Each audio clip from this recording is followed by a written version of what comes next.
So hello बालकों, शुरुआत करते हैं रिजोल्यूशन ऑफ वेक्टर से। वेक्टर में बहुत सारे क्वेश्चन हो चुके थे बट थोड़ा सा वेक्टर छूट चुका था। जैसे कि रिजोल्यूशन ऑफ वेक्टर जो है वो हमारा बाकी है, जो कि जिसके जो क्वेश्चंस हैं अभी जो मैं सॉल्व करूँगा वो 36 से लेकर के 53 तक होंगे। ठीक है, मतलब कि 17 क्वेश्चन जो होंगे इनके अंदर, अभी वाले के अंदर मैं ज़्यादा क्वेश्चन इंक्लूड कर रहा हूँ। 17 क्वेश्चन जो है वो इंक्लूड कर रहा हूँ, जिसमें अपन 17 क्वेश्चन जो हैं वो सॉल्व करने वाले हैं। इसमें आगे के जो क्वेश्चन थे वो बेसिक मैथमेटिक्स के थे, वो मैंने छोड़ रखे हैं। रिजोल्यूशन ऑफ वेक्टर के बाद में क्रॉस प्रोडक्ट रहेगा, क्रॉस प्रोडक्ट के बाद में अपना डॉट प्रोडक्ट रहेगा। अगर रिजोल्यूशन ऑफ वेक्टर में अगर तुम्हें चाहिए कि डॉट प्रोडक्ट और क्रॉस प्रोडक्ट का भी ऐसा जो पूरा ग्रुप वाइज है वो अगर अपलोड करूँ तो तुम मुझे कह देना। अगर नहीं कि सिंगल सिंगल एक एक पर्टिकुलर क्वेश्चन अपलोड करिए तो एक एक पर्टिकुलर क्वेश्चन भी अपलोड कर दूँगा।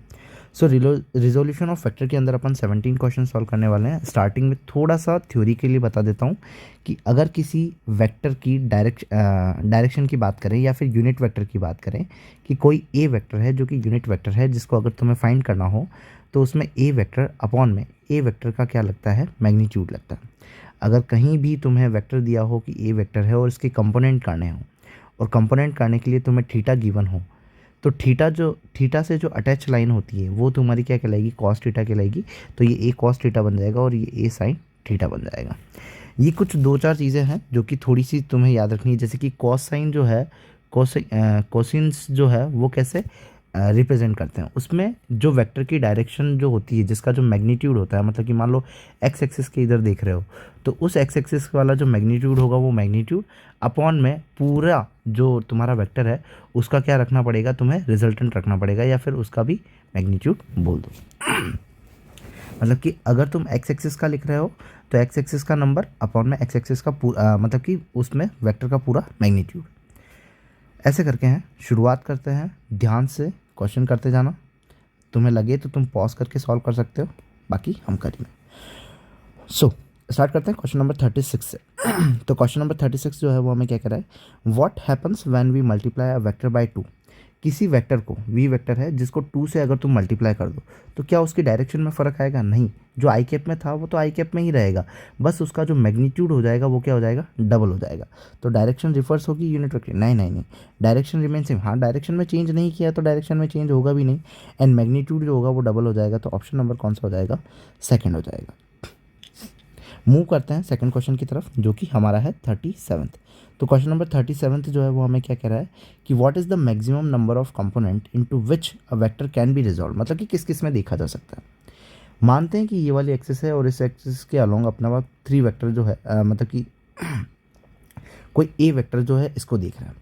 अगर मैं यहाँ पे एक छोटा सा थीटा ले लूँ और बोल दूँ कि ये मैं रिजॉल्व करके देखना चाह रहा हूँ कि ये वाला मेरा जो होगा ए कॉस थीटा होगा और इस साइड में देखूंगा तो मेरा ये वाला ए साइन थीटा हो जाएगा। फिर अगर मैं थोड़ा सा ज़्यादा एंगल लेकर के देखना चाहूँ तो ए कॉस थीटा हो जाएगा, ये इधर ए साइन थीटा हो जाएगा, क्योंकि ये तो बनेंगे 90 डिग्री पे ही, कॉस थीटा और साइन थीटा वाले। बट जितना मैं एंगल लेता जाऊँगा उतना बढ़ता जाएगा।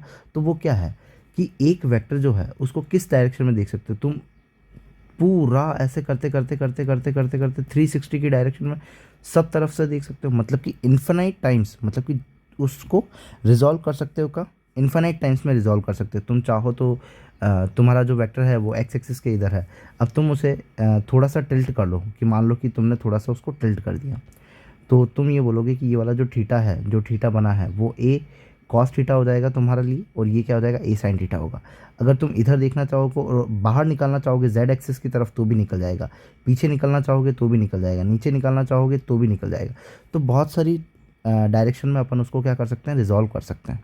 इसीलिए जो अपना रिजोल्यूशन आएगा वो कितना आएगा वेक्टर का, इन्फिनाइट। तो ऑप्शन नंबर कौन सा हो जाएगा, फोर्थ हो जाएगा कि भाई नंबर ऑफ कंपोनेंट कितने में मैक्सिमम रिजॉल्व कर सकते हैं, तो इन्फिनाइट के अंदर रिजॉल्व कर सकते हैं। So, what is the maximum number of rectangular component into which a vector can be split into its own plane। अगर मान लो ये कोई वेक्टर है, उसके खुद के प्लेन कितने हो सकते हैं? भाई कोई भी वेक्टर है उसके खुद के प्लेन दो हो सकते हैं, क्योंकि 2D मोशन है। एक तो x होगा, एक तो y होगा, या तो y होगा या तो z होगा, या तो z होगा या तो x होगा, मतलब इन दो में से कोई एक हो सकता है। और split into its own plane, तो उसके ओवन खुद के प्लेन में, जैसे कि ये मान लो कोई ए वेक्टर है और खुद के प्लेन में अगर इसको अपन डिवाइड करें तो ए कॉस थीटा आ जाएगा और इधर ए साइन थीटा आ जाएगा। तो अपन उसके खुद के प्लेन में मैक्सिमम कितने रेक्टेंगुलर कंपोनेंट्स में रिजॉल्व कर सकते हैं अपन उसको, तो कितना आ जाएगा 2। तो ऑप्शन नंबर कौन सा हो जाएगा, फर्स्ट हो जाएगा। So next, what is the maximum number of rectangular component into which a vector can split in space। अब किसी स्पेस के अंदर तुम्हें क्या करना है, वेक्टर को देखना है। अब यहाँ पे क्या था और यहाँ पे क्या है, तो जो हमारा 37th वाला क्वेश्चन था, जो कि अपन कह देते हैं कि चलो छोड़ो नंबर को रहने दो, 69th वाले क्वेश्चन को देख लो। अब जो 69th वाला क्वेश्चन था उसके अंदर क्या था कि कंपोनेंट करने थे, बट ऐसा कोई रेक्टेंगुलर कंपोनेंट नहीं करने थे। बट यहाँ पे अपन को क्या करना है, rectangular component. Sir rectangular component का मतलब, रेक्टेंगुलर कंपोनेंट का मतलब कुछ नहीं, बस सारे ही जो हों एक दूसरे से क्या हो, 90 डिग्री पे बन रहे हों। तो सारे एक दूसरे से अगर 90 डिग्री पे बन रहे हो किसी एक वेक्टर के लिए, तुम देखोगे कि मान लो ये ए वेक्टर है और इसके अलोंग देखोगे तो एक एक्स एक्सिस में देखोगे, एक वाई एक्सिस में देखोगे, एक जेड एक्सिस में देखोगे। ठीक है, तो ओवरऑल कितने कंपोनेंट में तुम इसको स्प्लिट कर सकते हो स्पेस के अंदर, 3 कंपोनेंट के अंदर मैक्सिमम क्या कर सकते हो, स्प्लिट कर सकते हो किसी एक वेक्टर को। ठीक है, कितने वेक्टर के अंदर स्पेस के अंदर कितने के अंदर स्प्लिट कर सकते हो, 3 के अंदर। तो ऑप्शन नंबर कौन सा हो जाएगा, सेकंड हो जाएगा। यहाँ पे ध्यान रखना, maximum number of component into vector can be resolve. Maximum component के अंदर कितने के अंदर रिजॉल्व कर सकते हैं, तो इन्फिनिटी। अगर रेक्टेंगुलर देखना हो तो 3, और अगर उसी के प्लेन में देखना हो तो मैक्सिमम कितने कर सकते हैं, 2 कर सकते हैं। सिंपल है। नाउ मूव करते हैं 72 वाले क्वेश्चन पे। अ unit vector along I cap minus of 2 J cap is. एक यूनिट वेक्टर है जो कि आई कैप प्लस 2 जे कैप है। तो यूनिट वेक्टर को पता है कि हम यूनिट वेक्टर को कैसे लिखते हैं, ए वेक्टर अपॉन में ए वेक्टर का क्या हो जाएगा, मैग्नीट्यूड हो जाएगा। तो ए वेक्टर है तो i cap minus of 2 J cap, जो है वैसा के वैसा, और इसका मैग्नीट्यूड लेना है तो i cap minus of 2 J cap. तो इसका मैग्नीट्यूड लूँगा तो आई के लिए तो क्या आ जाएगा 1 नॉर्मली, और इसके लिए क्या आ जाएगा माइनस का प्लस का 2 का होल स्क्वायर, इसका भी होल स्क्वायर का क्या आ जाएगा रूट। तो 1 का स्क्वायर इज़ 1 एंड 2 का स्क्वायर इज़ वॉट 4, 4 का रूट कितना आ गया 5, तो कितना आया रूट 5 आ गया। क्या करना होता है, दोनों का स्क्वायर करके उनको ऐड करना होता है। यहाँ पे कॉस नहीं लिया, क्यों, क्योंकि यहाँ पे दोनों के बीच में एंगल कितना है 90 डिग्री, क्योंकि रिजल्टेंट का जो फॉर्मूला है वो कितना है a square, resultant is equal to resultant का square is equal to a square plus b square plus 2ab cos theta. Cos theta नहीं लिया है यहाँ पे, क्यों, क्योंकि दोनों के बीच में एंगल कितना है 90 डिग्री। तो कॉस 90 की वैल्यू कितनी हो जाएगी 0, तो ये ओवरऑल हट जाएगा, तो ए स्क्वायर प्लस बी स्क्वायर ही करना रहेगा। शुरुआत करते हैं, नेक्स्ट चलते हैं। तो 72 का ऑप्शन नंबर कौन सा हो जाएगा, फर्स्ट हो जाएगा। नाउ 73rd जो है वो हमें क्या कह रहा है, if A vector plus B vector is a unit vector along Y axis and A vector is this then B vector is.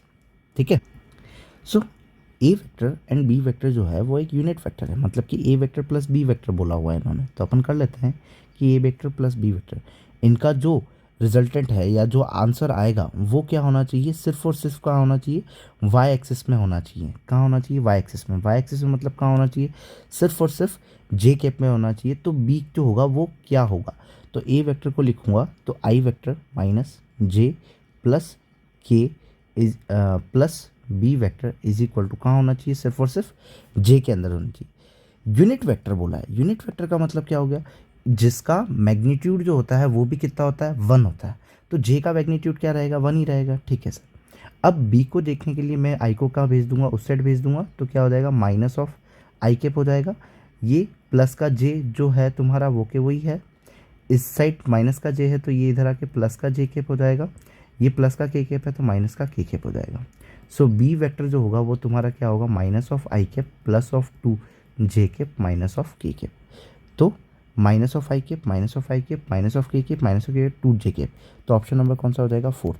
कि फोर्थ वाला जो होना चाहिए वेक्टर, मतलब कि जो हमारा बी वेक्टर है वो कुछ इस तरीके से होना चाहिए ताकि हमारा रिजल्टेंट कहाँ लाइक, मतलब कि जो हमारा यूनिट वेक्टर है वो कहाँ है, सिर्फ जे एक्सिस के अंदर आए। कैसे जे एक्सिस के अंदर आए, अगर तुम्हें दूसरे ऑप्शन से भी देखना हो तो भी अपन देख सकते हैं। दूसरे ऑप्शन से कैसे, जैसे ए वेक्टर ऐसा दिया हुआ है, अब 2 माइनस का आई कैप है तो एक आई कैप से एक माइनस का आई कैप ऐड करो तो गया 0 हो गया। प्लस का के कैप है माइनस का के कैप है, ऐड करो कितना हो गया 0 हो गया। माइनस का जे कैप है माइनस का 2 जे कैप है, क्या बचेगा खाली प्लस का जे कैप बचेगा, कहाँ आया खाली वाई एक्सिस के अंदर आया। तो ऑप्शन नंबर कौन सा हो गया, फोर्थ हो गया। तो डायरेक्ट करना चाहो तो भी कर सकते हो, और नॉर्मल फॉर्मूले से चलना है तो भी चल सकते हो, कोई इशू नहीं है। Now if a unit vector is represented 3i cap minus 4j cap plus c k cap, then the value of c, unit vector है मतलब कि इनका जो मैग्नीट्यूड है वो किसके बराबर है, 1 के बराबर है। दैट मीन्स कि 0.3 का होल स्क्वायर प्लस 0.4 का होल स्क्वायर प्लस सी का स्क्वायर इज इक्वल टू कितना आना चाहिए, 1 आना चाहिए। सो 0.09 हो जाएगा प्लस ये कितना हो जाएगा 16 हो जाएगा plus C square is equal to 1। Now इनको ऐड करोगे तो कितना हो जाएगा 0.25 plus C square is equal to 1। So C square is equal to 1 minus 0.25, it is 0.75, और सी जो हो जाएगा रूट ऑफ 0.75 हो जाएगा। तो सी इक्वल टू रूट ऑफ 0.75। तो ऑप्शन नंबर कौन सा हो जाएगा, फर्स्ट। सो ये वाला हो गया। नाउ 75th की अगर बात करें तो ई आर कोई वेक्टर है, unit vector along the radius of shown in the figure E vector R represented as, भाई एक्स एक्सिस के अंदर कैसे रिप्रेजेंट करोगे इसको, इस वेक्टर को कैसे लिख सकते हो। नॉर्मली अभी आपने देखा कि इस वेक्टर को कैसे लिख सकते हैं, अगर ये अटैच थीटा है तो ये इस साइड में क्या आ जाएगा, ई आर कॉस थीटा आ जाएगा, और इस साइड देखोगे तो क्या आ जाएगा, कॉस साइन थीटा आ जाएगा। अब अगर इस कॉस थीटा को लिखोगे तो क्या लिखोगे, कॉस थीटा आई कैप के अंदर प्लस, क्योंकि ऊपर ही है डायरेक्शन तो साइन थीटा क्या आ जाएगा, जे कैप में आ जाएगा। तो कॉस थीटा आई कैप प्लस साइन थीटा जे कैप। तो ऑप्शन नंबर कौन सा हो जाएगा, फर्स्ट हो जाएगा इसके अंदर, दूसरे कोई बैठेंगे नहीं, क्योंकि इसके रेक्टेंगुलर कंपोनेंट क्या करोगे, दो ही कर पाओगे, जो कि एक कॉस की तरफ होगा और एक साइन की तरफ होगा, और डायरेक्शन वाइज देखोगे तो दोनों ही क्या है अपने पॉजिटिव पॉजिटिव के अंदर है। तो ऑप्शन नंबर फर्स्ट हो जाएगा। Now 76 force 7 24 25 act as a point, किसी एक पॉइंट के ऊपर तीनों जो वेक्टर है वो लगे हुए हैं इन म्यूचुअली परपेंडिकुलर डायरेक्शन, मतलब कि तीनों ही कैसा है, परपेंडिकुलर है। एक ये रहा एक्स एक्सिस, एक ये रहा वाई एक्सिस, एक ये रहा जेड एक्सिस, भाई तीनों को परपेंडिकुलर बोला है। तो 7 24 और ये हो जाएगा 25, मतलब तीनों के बीच में एंगल जो है वो कितना है, 90 डिग्री है। ना अगर अपन रूट निकाल दे तो इन दोनों का रिजल्टेंट निकाल लो, 7 का स्क्वायर कितना हो जाएगा 49 प्लस 24 का स्क्वायर कितना हो जाएगा, कर लो 24 इंटू 10 4 चौक 16 का, यहाँ से लगा 1 4 दूनी 8 और 1 9 इंटू में 4 दूनी 8 2 दूनी 4, तो 6 8 16 17 7 ऐसे लगा 576। तो 576 का क्या हो जाएगा, होल रूट आ जाएगा, 7 एक्स 5 ऐसे लगा 1 7 4 2 और 6, 625 का रूट कितना हो जाएगा 25 आ जाएगा। अब ये कितना आ जाएगा 25, इनका जो रिजल्टेंट आया वो कितना है 25, और इन दोनों के बीच में भी एंगल कितना है 90 डिग्री। तो 25 एंड 25 जो होगा वो कितना हो जाएगा, नहीं क्यों, देखो अब तुमने ये बोला कि भाई बीच में 90, इनका रिजल्टेंट से 90 कैसा बन रहा है, देखो एक्चुअली में क्या है कि तीनों वेक्टर जो है वो अपने पास में कैसे हैं 90 डिग्री पे, जेड एक्सिस पे। अब इन दोनों का जो रिजल्टेंट आएगा कहीं ना कहीं वाइज एक्स वाई डायरेक्शन में आएगा, और ये भी इससे कैसा बनाएगा 90 ही बनाएगा। तो 25 और 25 हमको बताया है कि अगर दो वेक्टर सेम होते हैं और 90 डिग्री होता है तो 25 रूट 2 हो जाता है।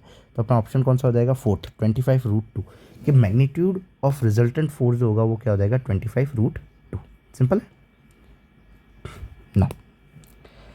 77 the angle that has vector A vector is equal to 2i cap plus 3j cap makes with X axis is, लिख लेते हैं।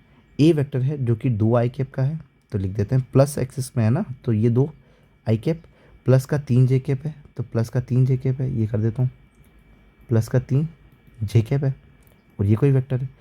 छोड़ो तुम तो देखो ना, x axis is what ever the angle tan theta की टर्म्स में दिया हुआ ना, tan theta sine theta cos theta, ठीक है। तो 10 वाला लिख लो एक बार के लिए, tan theta is equal to what P by B perpendicular क्या आ जाएगा, परपेंडिकुलर तुम्हारा 3 आ जाएगा, बी बेस क्या आ जाएगा 2 हो जाएगा, तो थीटा क्या हो जाएगा 10 इनवर्स 3/2 हो जाएगा। तो 10 इनवर्स 3/2, तो ऑप्शन नंबर कौन सा हो गया, पहले ही गया। तो साइन थीटा वाला होता तो थीटा, अच्छा ठीक है साइन थीटा लिखना है, साइन थीटा लिख लो। Sine theta is what, Pakistan भूखा प्यासा हिंदुस्तान हरा भरा। तो पी और एच चाहिए तुम्हें, हाइपोटेनस चाहिए, हाइपोटेनस निकालने की ज़रूरत ही नहीं है, तो मतलब ही नहीं है, बेस वाले डालो डायरेक्ट, क्योंकि 2 और 3 लिखा हुआ है इनकी। अब इनका रिजल्टेंट लेने जाओगे तो 2 का स्क्वायर लिखोगे 4, 3 का स्क्वायर लिखोगे 9, 4 + 9 कितना हो जाएगा, 4 + 9 हो जाएगा 30। तो तुम्हारा यहाँ पे क्या आएगा, √13 आएगा, √13 है ही नहीं, यहाँ है ही नहीं, तो बस गया। तो ऑप्शन कौन सा आना है, फर्स्ट ही आना है। नाउ 78 हमें क्या कह रहा है, what vector must be added to the other vector I kept this so that resultant may be a unit vector along y axis। मतलब कि क्या वेक्टर मैं ऐड करूं इसके अंदर कि मेरा जो रिजल्टेंट है वो यूनिट वेक्टर आ जाए along y axis। Unit vector sir, unit vector का मतलब तो 1 होता है और जिसका मैग्नीट्यूड क्या है 1 है, और y एक्सिस बोला है तो सर खाली j होना चाहिए। मैंने कहा ठीक है, तो जो बोला है वही लिख लो। सर इस वेक्टर को a वेक्टर मान लो और इस वेक्टर को b वेक्टर मान लो, तो a वेक्टर प्लस तुम्हारा b vector plus c vector. Sir क्यों किया? क्योंकि यहाँ पे ऐड का बोला हुआ है ना, इसीलिए इज इक्वल टू जिनका मैग्नीट्यूड क्या आना चाहिए 1, जो भी जे कैप में होना चाहिए, जो भी कितना होना चाहिए खाली जे कैप। तो लिख लो I cap minus 2 J cap plus 2 K cap plus 2 I cap plus J cap minus K cap plus C is equal to J cap. So I cap यहाँ तो कितना हो गया 3 आई कैप, और वो इधर चला इक्वल्स टू के उस साइड में चला जाएगा, तो सर जे कैप माइनस का 3 आई कैप हो जाएगा, क्योंकि इधर प्लस का है तो उधर साइड माइनस का 3 आई कैप। अब यहाँ पे देखो माइनस का 2 जे कैप प्लस का जे कैप, तो रिजल्ट ओवरऑल कितना बना प्लस माइनस माइनस, साइन किसका आ जाएगा माइनस का आएगा, और अगर तुम उसको उधर भेजोगे तो क्या बन जाएगा प्लस का जे कैप बन जाएगा। फिर 2 के कैप और माइनस का के कैप, तो कितना बचा खाली के कैप बचा, जो कि क्या था पॉजिटिव था, उधर भेजोगे तो माइनस का के कैप बच जाएगा इज इक्वल टू सी। तो जे प्लस जे माइनस का 3 आई कैप, जे प्लस जे कितना हो जाएगा प्लस का 2 जे कैप माइनस ऑफ के कैप, तो माइनस का 3 आई कैप प्लस का 2 जे कैप माइनस का के कैप। ऑप्शन नंबर कौन सा हो जाएगा सेकंड हो जाएगा। सिंपल है भाई। नॉर्मली भी देखना है कि सर नहीं हमें तो इससे एडिशन करके नहीं आया, अभी एडिशन करके नहीं आया तो नॉर्मली देखो। अभी तो अपन को पता है कि आंसर ये है, may be a unit vector जो कि कहाँ वाई एक्सिस में लाई करें, और तुम्हें क्या बोला है कि ऐड करना है, तो 2 और 1 को ऐड किया तो कितना बना 3। अब 3 है तो 3 को कैंसिल आउट करने के लिए -3 तो होना चाहिए ना, तो -3 आई कैप ये कैंसिल आउट हो गया। सर जैसे कि माइनस का 2 जे कैप है प्लस का जे कैप है, तो कितना बचा जे कैप, तो दो एक जे कैप में से 2 जे कैप चला जाओगे तो कहाँ गला है, एक जे कैप बचा रह जाएगा, प्लस का के कैप 2 के कैप, ठीक है। तो वैसे क्या बचा के, और माइनस का के क्या हो गया कैंसिल आउट हो गया। तो बचा कौन सा अपना खाली जे कैप बचा, और चाहिए भी कहाँ था सिर्फ और सिर्फ वाई एक्सिस के अंदर चाहिए था, तो जे कैप ही बचना था। सो वही मेथड यहाँ पे लगा के देखो 70 वाले क्वेश्चन के 79 वाले क्वेश्चन के अंदर, a unit vector parallel to the resultant of vector this and this is. एक यूनिट वेक्टर है, ठीक है, जो कि पैरेलल है किस, a unit vector parallel to the resultant, okay, जो कि एक यूनिट वेक्टर है जो कि पैरेलल है किसके रिजल्टेंट के of vector A vector and B vector के। अब ए वेक्टर और बी वेक्टर का क्या है रिजल्टेंट है और उसके पैरेलल में है, ठीक है। शुरू करते हैं। अब ए और बी का रिजल्टेंट निकाल देते हैं। ए और बी का रिजल्टेंट क्या हो जाएगा ए स्क्वायर प्लस, या फिर ए वेक्टर प्लस बी वेक्टर। तो ए वेक्टर प्लस बी वेक्टर करना है तो 4 आई कैप प्लस 3 जे कैप प्लस 6 के कैप और plus 2 I cap minus 3 J cap plus का 2 के कैप। रिजल्टेंट निकाल दो भाई, 4 और 2 कितना हो गया 6 आई कैप हो गया सर, माइनस का 3 प्लस का ये तो वैसे ही कैंसिल आउट हो गया सर, 6 7 8 तो कितना हो गया 8 के कैप हो गया सर। तो ये कितना हो गया 8 के कैप हो गया। तो सर रिजल्टेंट वेक्टर जो है parallel to the vector, unit vector को डिफाइन करना है। सर यूनिट वेक्टर को कैसे डिफाइन करते हैं, सर यूनिट वेक्टर को तो अपन को पता है कि अपन कैसे डिफाइन करते हैं, ए वेक्टर अपॉन में ए वेक्टर का मैग्नीट्यूड। सर ए वेक्टर जो निकाला वो रिजल्टेंट के पैरेलल ही है, मतलब उसके बराबर बराबर ही आएगा, बस पैरेलल चलेगा, ठीक है। हाँ बात तो सही है। तो इसका वेक्टर क्या है सर 6 आई कैप प्लस 8 का के कैप, और इन दोनों का मैग्नीट्यूड निकालना है। 6 का स्क्वायर कितना हो जाएगा 36, और 8 का कितना हो जाएगा 64, तो 36 प्लस ये हो जाएगा 64, और उसका रूट लग जाएगा, तो सर ये 100 बनेगा, और 100 का रूट बाहर निकलेगा तो 10 आ जाएगा। तो सर ये तो 10 आ गया, तो 10 के साथ ही तो बनेगा 6 आई कैप प्लस 8 के कैप। तो 6 आई कैप प्लस 8 के कैप, 6 आई कैप में बचा ना, हाँ ठीक है। तो 6 आई कैप प्लस 8 के कैप और 1/10, तो ऑप्शन नंबर कौन सा हो जाएगा सेकंड हो जाएगा। सो यहाँ पे ऑप्शन नंबर कौन सा हो चुका है हमारा सेकंड हो चुका है 1/10 6 आई कैप प्लस 8 के कैप, क्योंकि यहाँ पे यूनिट वेक्टर को बताना था। यूनिट वेक्टर को कैसे बताते हैं ए वेक्टर अपॉन में ए वेक्टर का मैग्नीट्यूड, और अपन ने पैरेलल था और रिजल्टेंट के पैरेलल था, तो अपन ने क्या निकाला डायरेक्ट रिजल्टेंट निकाला और एक वेक्टर में डाल दिया। नाउ 80 की बात करते हैं। तो if A vector and B vector find the vector C which is parallel to A vector but has magnitude 3 times that of B vector. ये क्या बात हुई? अगर ए वेक्टर और बी वेक्टर गिवन है, फाइंड अ वेक्टर सी, तुम्हें C vector निकालना है जो कि पैरेलल है किसके? ए वेक्टर के। ध्यान से सुनना कि जो तुम्हारा ए वेक्टर है, सी वेक्टर है, वो ए वेक्टर के पैरेलल है। ठीक है भैया, ए वेक्टर जो है वो सी वेक्टर के तुम्हारे क्या आया? पैरेलल पैरेलल आया। ठीक है, but has a magnitude 3 times that of B. B के मैग्नीट्यूड से 3 गुना होना चाहिए। तो सर बी का मैग्नीट्यूड निकाल देते हैं। सर बी का मैग्नीट्यूड तो आई जे और के है, तो 1 1 1 है, तो 1 का स्क्वायर 1 ही आना है, 1 का स्क्वायर अगेन 1 ही आना है 1। तो सर ये तो √3 बना। हाँ, तो इसका निकाल लो। सर ये तो कितना हो जाएगा? इसका अगर रूट में लोगे तो 3 का स्क्वायर 9 प्लस 3 का स्क्वायर 9 प्लस 3 का स्क्वायर 9। क्या कर रहे हैं अपन? मैग्नीट्यूड निकालना है, जो कि इसने क्या बोला है? 3 गुना है। तो 9 9 9 18 और 27, तो √27। 27 को कैसे लिख सकते हैं अपन 27 को लिख सकते हैं 9 × 3 नॉट 27। तो 9 का रूट कितना आ जाएगा? 3 और √3। हाँ सर, मैग्नीट्यूड में 3 गुना तो आ चुका है। सर दूसरे ऑप्शन भी चेक कर लेते हैं। ठीक है, दूसरे ऑप्शन चेक करोगे तो क्या लिखोगे? Root of. सेकंड ऑप्शन को चेक कर रहे हैं अपन। ठीक है, सेकंड ऑप्शन को चेक करोगे तो इसका स्क्वायर करोगे तो 2 का स्क्वायर 4 आ जाएगा और √3 का स्क्वायर 3 ही रहेगा, प्लस फिर से 4 × 3, फिर से प्लस, और ये कितना हो जाएगा? सिर्फ और सिर्फ 3। तो 4 3 ज़ा 12 प्लस 12 प्लस 3, तो 12 plus 3 is what? 15। 15 plus 12 is what? 27। और अगेन ये 3 टाइम्स ऑफ √3 आया। सर अपने पास में 2 ऑप्शन आ चुके हैं जो कि 3 गुना है। मैंने कहा ठीक है, अब थर्ड वाले को चेक करते हैं। इसको रफ कर देता हूँ, तुम पॉज करके लिख सकते हो अगर लिखना चाहो तो। ना थर्ड वाले के लिए देखोगे तो 6 6 ज़ा 36 प्लस 6 6 ज़ा 36 प्लस 9 और रूट। सर बहुत बड़ा जाएगा। हाँ बहुत बड़ा जाएगा, दिख तो रहा है। 36 और 9 टाइम्स काफ़ी चला जाएगा। √3 का 3 टाइम्स तो आने से रहा। सर 3 का स्क्वायर हो जाएगा 9 प्लस 6 का स्क्वायर 36 माइनस 6 का स्क्वायर अगेन 36। तो सर एक बार कर ही लो, 2 2 बार आए। ठीक है, कर लेते हैं। 36 प्लस 36, 6 6 12 का 2 बच गया, 1 3 3 6 और 1 7, 72 और 9 कितना हो जाएगा? 81। तो √81 जो है वो कितना हो जाएगा? 9। तो सर ये तो 3 गुना नहीं हुआ, ये तो कितना टाइम्स हो गया? ये तो 3√3 टाइम्स हो गया। तो सर अपने पास में ऑप्शन कितना है जो कि 3 गुना हो चुके थे? सर कुछ समझ में नहीं है। देखो कैसे कि इन्होंने बोला कि तुम्हारा जो which is parallel to B vector but the magnitude is 3 times of B vector. तो बी वेक्टर का मैग्नीट्यूड कितना था? √3। और अपना इसका आंसर कितना आया? 3√3। और इसका भी आंसर कितना आया? 3√3। बाकी दोनों का 3 गुना नहीं आया, बट इसके मैग्नीट्यूड का 3 गुना तो ये दो। सर इन दोनों ऑप्शन में से हमारा एक ऑप्शन हो सकता है। अब ध्यान देना, पैरेलल बोला है कि मतलब ए वेक्टर जो है वो बी सी वेक्टर के क्या है? पैरेलल है। अब अगर कोई भी वेक्टर पैरेलल हो तो इनके बीच का थीटा कितना होगा? सर थीटा तो 0 डिग्री होगा। सर साइन 0 की वैल्यू कितनी होगी? सर साइन 0 की वैल्यू 0 होती है। दैट मीन्स कि इनका जो क्रॉस प्रोडक्ट होगा, क्योंकि क्रॉस प्रोडक्ट में क्या लिखते हैं? एक vector cross B vector sine theta, तो ए बी साइन थीटा क्या हो जाएगा? 0। तो इनका क्रॉस प्रोडक्ट क्या होना चाहिए? सर 0 होना चाहिए। सर क्रॉस प्रोडक्ट तो डायरेक्शन देता है, उसमें ए और सी की डायरेक्शन को देखते हैं, पहले के किसको दूसरों के किसको रखना है।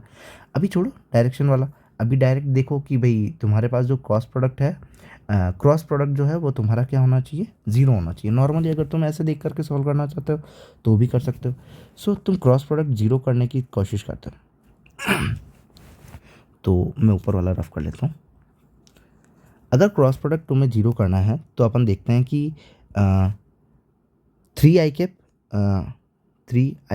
Plus 3j cap plus 3k cap cross 2i cap. अरे नहीं, हाँ ठीक है, पहला वाला ऑप्शन देख लेते हैं। ठीक है, पहला वाला ऑप्शन देख रहे हैं। क्रॉस प्रोडक्ट कैसे देखते हैं? आई कैप जे कैप के कैप, ए वाले को लिख लो 2 ये कितना हो जाएगा? माइनस का 1 हो जाएगा। इसका 3 और 3, ये क्रॉस प्रोडक्ट करना है ना अपन, क्रॉस प्रोडक्ट इसी बेसिस पे करते हैं। अब आई कैप लिखेंगे, माइनस का जे कैप लिखेंगे और के कैप लिखेंगे। आई कैप के लिए तुम इसके ऊपर क्या रखोगे? हाथ रखोगे, तो तुम्हें कौन दिखेगा? 2 3 ज़ा 6 माइनस, फिर माइनस का 3 बच जाएगा तो प्लस का क्या हो जाएगा? 3 हो जाएगा ना। अगर जे कैप को देखोगे तो क्या लिखोगे, जे कैप को देखोगे तब इसके ऊपर उंगली रखोगे और किसको देखोगे, 3 2 ज़ा 6 और 3 1 ज़ा 3 माइनस फिर से ये क्या हो जाएगा, 3 ऐड ऑन हो जाएगा। नाउ 3 2 ज़ा 6 माइनस 6, तो ये तो क्या हो गया, 0 हो गया। ये कितना हो गया सर, ये तो माइनस का 9 जे कैप हो गया और ये प्लस का 9 जे कैप हो गया। सर ये तो प्लस माइनस 0, नहीं ऐसे नहीं होता है। ये अगर 9 आई कैप में है, ठीक है, और ये माइनस ऑफ जे कैप के अंदर है, 9 माइनस ऑफ जे कैप के अंदर है और ये 9 है, तो इनका रिजल्टेंट जो आएगा वो तो 9√2 आएगा। और अपन को तो क्रॉस प्रोडक्ट में रिजल्टेंट क्या चाहिए, 0 चाहिए। तो सर 0 तो इसमें नहीं आया, मतलब कि पहला ऑप्शन गया हमारा, तो ऑप्शन कौन सा बचा, सिर्फ और सिर्फ सेकंड ऑप्शन। तो सेकंड ऑप्शन चला जाएगा कि नहीं, सेकंड ऑप्शन चेक करके देखते हैं। ठीक है, चेक करके देख लेते हैं कि इनका क्रॉस प्रोडक्ट क्या आएगा, 0। तो ए वेक्टर को लिख देते हैं 2 2 माइनस ऑफ 1 और इसको लिखो। ये मैं क्यों करवा रहा हूँ पता है, इतना बड़ा, एटलीस्ट कि हमारी जो मेहनत है वो ज़्यादा हो जाए। कि क्रॉस प्रोडक्ट मोस्टली तुम्हारे पास नॉर्मली क्रॉस प्रोडक्ट सॉल्व करने के लिए आते हैं, भले ही वो वर्क से पूछे चाहे या फिर मैग्नेटिक से पूछे चाहे कहीं से भी पूछे, वर्क के जो क्रॉस प्रोडक्ट है उनके क्वेश्चंस आते हैं। और नॉर्मली अगर तुमसे क्रॉस प्रोडक्ट के क्वेश्चंस जो हैं फटाफट सॉल्व हो जाएंगे तो ज़्यादा बेटर रहेगा। और थोड़ा ऐसा दिमाग लगाना पड़ेगा वहाँ पे, क्योंकि तुम्हें थोड़ा सा एक्स्ट्रा में खेलना है। 40 to 45 क्वेश्चन तुम्हें अटैम्प्ट करने ही होंगे। सो स्टार्ट करना है। सेकंड ऑप्शन को क्रैक करेंगे तो यहाँ क्या हो जाएगा, 2√3 हो जाएगा। ये वाला भी कितना हो जाएगा, 2√3 हो जाएगा। और ये वाला कितना हो जाएगा, माइनस का √3 हो जाएगा। अब आई कैप लिखेंगे, आई कैप लिखा जाता है, माइनस का जे कैप लिखा जाता है और के कैप लिखा जाता है। आई कैप के लिए क्या लिखोगे, माइनस का 2√3 माइनस माइनस प्लस 2√3।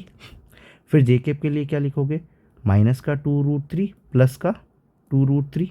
सर ये कैसे लिखा, देखते हैं। बस एक एक चीज़ बता देता हूँ, जब भी तुम मान लो कि आई कैप वाले को लिख रहे हो, आई कैप वाले को लिख रहे हो, तब इसको नहीं देखना है, किसको देखना है, इसको देखना है। तो तुम लिखोगे 3 2 ज़ा 2 और √3 कितना हो जाएगा, 2√3। तो माइनस का 2√3, फिर माइनस करना है, इस वाले को मल्टीप्लाई करना है, तो ये कितना हो जाएगा माइनस का, तो माइनस माइनस क्या हो जाएगा, प्लस 2√3। ऐसे क्या समझ में आया। इस तरीके से अपन को क्या करना है, क्रॉस मल्टीप्लाई करते हुए चलना है। तो क्रॉस मल्टीप्लाई करते हुए चलेंगे तो यहाँ पे कितना आ जाएगा, माइनस का 2√3 प्लस का 2√3 माइनस का 2√3 प्लस का 2√3 और के केप में आ जाएगा 4√3 माइनस का 4√3, 0 0 0। तो ओवरऑल क्या आ गया, 0। तो क्रॉस प्रोडक्ट 0 किसका है, सेकंड वाले का। तो ऑप्शन नंबर कौन सा चला गया, सेकंड। कुछ इस तरीके से तुम्हें खेलना होगा, तब जा करके अपन थोड़ा सा वहाँ पे एक कदम एक्स्ट्रा रख पाएंगे, है ना। तो ऑप्शन नंबर कौन सा हो जाएगा, सेकंड, क्योंकि उनका क्रॉस प्रोडक्ट क्या आ रहा है, 0। और पैरेलल वेक्टर के बीच का जो एंगल होता है वो क्या होता है, 0, और साइन थीटा 0 होता है, इसीलिए उनका क्रॉस प्रोडक्ट क्या होगा, 0। नाउ 81 हमें क्या कह रहा है, द वेलोसिटी वेक्टर कुछ इस तरीके से दिया हुआ है, द फोर्स 10√3 न्यूटन। अब देखो भाई, कोई वेलोसिटी वेक्टर है जो कि तुम्हें गिवन है कि आई cap plus J cap minus का के कैप, ऐसा वेलोसिटी वेक्टर गिवन है। अब वो कहता है कि जो तुम्हारा फोर्स है वो कितना है, 10√3 न्यूटन है, parallel to velocity vector in the form of, मतलब कि वेलोसिटी वेक्टर के किस फॉर्म में हो कि तुम्हारा जो रिजल्टेंट है वो कितना जाए, यही याद है। तो फिर से समझाओ एक बार और, ठीक है। ध्यान से सुनना। A velocity of a vector is this, किसी वेक्टर की वेलोसिटी ये है। अ फोर्स 10√3 न्यूटन, एक 10√3 न्यूटन का जो फोर्स है वो लग रहा है, पैरेलल है वेलोसिटी वेक्टर के, जो कि जो उसकी फॉर्म क्या होगी, कैसी होगी, ऐसे होगा या फिर ऐसे होगा या ऐसे होगा, चाहे सर कैसे भी हो, चाहे ऐसे हो चाहे ऐसे हो चाहे ऐसे हो। सर उसका रिजल्टेंट क्या आना चाहिए, सर रिजल्टेंट तो 10√3 ही आना चाहिए, ठीक है। तो अगर रिजल्टेंट 10√3 आना चाहिए तो सॉल्व कर लो फटाफट से, 10√3 किसके अंदर आ रहा है, रिजल्टेंट सर, ठीक है। तो इसका रिजल्टेंट √10 का स्क्वायर 100 प्लस 10 का स्क्वायर 100 प्लस 10 का स्क्वायर 100, तो ये कितना आया, 300 का रूट, 300 का रूट क्या आएगा, 10√3। सर पहला ऑप्शन ही मिल गया, 10√3 आ गया फर्स्ट। चेक कर लो दूसरे है या नहीं। सर 10√3 10√3 10√3, 10√3 का रिजल्टेंट अगर निकालोगे तो 10√3 का होल स्क्वायर करोगे तो इसका स्क्वायर कितना हो जाएगा, 100, और ये कितना 300, तो 300 प्लस 300 प्लस 300, तो 3 3 6 3 9, तो ये हो जाएगा 900। 900 का रूट जो आएगा वो कितना आ जाएगा, 30। तो 30 है, नहीं नहीं 30 नहीं है।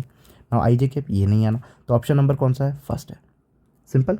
कुछ इस तरीके से देख करके ही हमें क्या करने होंगे, इन क्वेश्चंस को सॉल्व करना होगा। थोड़ा सा एक प्लस पॉइंट जो होगा वो हमारा हमें चलाना होगा। अगर मान लो ये ही प्लस पॉइंट चलाओगे तब जा करके वहाँ तो ग्रेसअप हो पाएगा।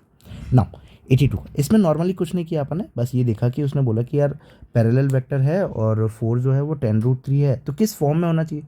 हमें नहीं पता चाहे किस भी फॉर्म में हो, बट उनका जो रिजल्टेंट है वो क्या आना चाहिए, वो भैया यही आना चाहिए, ये तो फिक्स है। तो अपना रिजल्टेंट वो देख लिया। Now the direction cosine of a vector is, देखो डायरेक्शन देखनी होती है अगर कोसाइंस में तो कैसे देखते हैं, जो नंबर होता है जिस मतलब कि एक्स एक्सिस में देखनी हो तो सब पहला एक्स को ही बताएगा, दूसरा वाई को बताएगा, तीसरा जेड को बताएगा। तो एक्स एक्सिस का मैग्नीट्यूड लिखा जाता है, तो पहले वाले का मैग्नीट्यूड कितना है सर, √2 अपॉन में इनका रिजल्टेंट लिखा जाता है, इनका रिजल्टेंट लिखना है। तो सर इसका रिजल्टेंट क्या होगा, √2 का स्क्वायर 2 प्लस इस √2 का स्क्वायर 2 प्लस 1 का स्क्वायर 1, तो 2 और 2 4 और 1 5, तो √5 होगा। तो अपॉन में कितना होना चाहिए, √5 होना चाहिए। सर सिंपल है। दूसरे का कितना आ जाएगा, √2 अपॉन में √5। दूसरे का कितना आ जाएगा सर, 1 अपॉन में √5। तो देख लो ऑप्शन नंबर कौन सा चला जाएगा, फर्स्ट चला जाएगा कोसाइन वाले की। नाउ अब vector P makes an angle alpha beta gamma with X Y and Z axis respectively. ठीक है, अब वेक्टर P है, ये रहा तुम्हारा वेक्टर P, ये एक्स एक्सिस के साथ में, वाई एक्सिस के साथ में और जेड एक्सिस के साथ में कितना एंगल बना रहा है, अल्फ़ा बीटा एंड गामा। तो यहाँ लिख लेते हैं अल्फ़ा, ये लिख लेते हैं बीटा और ये लिख लेते हैं गामा। ठीक है, अब कॉस स्क्वायर अल्फ़ा की वैल्यू क्या होगी प्लस कॉस स्क्वायर बीटा की वैल्यू क्या होगी प्लस कॉस स्क्वायर गामा की वैल्यू क्या होगी ना। नॉर्मली कॉस अल्फ़ा लिख लेते हैं। अगर कॉस अल्फ़ा लिखने जाओगे यहाँ तो इस वेक्टर के लिए कॉस अल्फ़ा क्या लिखोगे, ये वाला तुम्हारा है, इसके लिए तुम्हें कॉस अल्फ़ा लिखना है। तो कॉस अल्फ़ा क्या होता है, पाकिस्तान भूखा पैसा हिंदुस्तान हरा, तो B/H बेस क्या हो जाएगा सर, बेस तो हमारा हो जाएगा PX। अगर इसके मानोगे तो इस साइड में क्या मानोगे, PX सर PX। और हाइपोटेनियस क्या हो जाएगी सर, हाइपोटेनियस जो हमारा रिजल्टेंट है वही है। हाँ, तो तुम्हारा रिजल्टेंट जो है वो क्या है, ये कॉस बीटा क्या हो जाएगा सर, बीटा बेस में फिर से वही सर PY हो जाएगा अपॉन में P रिजल्टेंट हो जाएगा। सर कॉस अल्फ़ा जो गामा जो हो जाएगा वो क्या हो जाएगा सर, PZ हो जाएगा अपन में P का मैग्नीट्यूड हो जाएगा। मतलब रिजल्टेंट जो हमारा निकलेगा। सर रिजल्टेंट कैसा निकलेगा अगर 3 में डिजोल्व, अरे रिजल्टेंट तो तुम्हें बताइए, √PX का स्क्वायर प्लस PY का स्क्वायर प्लस PZ का स्क्वायर, यही तो क्या है तुम्हारा रिजल्टेंट है ना, P। हाँ हाँ ठीक है, ओके डन। नाउ तीनों का स्क्वायर करके अगर मैं क्या कर दूं, ऐड कर दूं, तो तीनों का स्क्वायर करके हमने क्या किया है, ऐड किया है ना। सो स्क्वायर करके ऐड करोगे तो cos square alpha plus cos square beta plus cos square gamma is equal to PX square upon में P प्लस P, हाँ P स्क्वायर कर दो, PY स्क्वायर अपॉन में P square plus PZ square में upon में P square. So LCM लोगे तो क्या बनेगा, P स्क्वायर बनेगा अपॉन में ऊपर क्या आएगा sir, PX square plus PY square plus PZ square. Okay sir resultant क्या होता है, रिजल्टेंट तो हमारा क्या होता है, P square is equal to PX square plus PY square plus PZ square. तो इन तीनों का सम का स्क्वायर क्या होता है, P का स्क्वायर होता है नॉर्मली, तो P का स्क्वायर आ जाएगा, तो P का स्क्वायर है, कट के कितना गया 1 आ गया, तो 1 क्या होगा हमारा, ये हो जाएगा। मोस्टली ये तो क्या कर जाता है, रीड कर लिया जाता है, याद रखा जाता है। अभी मैं इसको रफ कर रहा हूँ, अगर किसी को चाहिए तो स्क्रीनशॉट ले सकता है ना। अब मोस्टली इनको क्या रखा जाता है, याद रखा जाता है कि साइन वाला जो है उसका क्या होता है, कॉस वाला जो होता है उसका क्या होता है। इतना सॉल्व करने का टाइम नहीं होता है हमारे पास में, बट फिर भी मैंने सॉल्व करके बता दिया, अगर तुम्हें लगे तो कर लेना। Now find the direction of cosine. Sir फिर से डायरेक्शन वाला क्वेश्चन आ गया, वेक्टर वाला।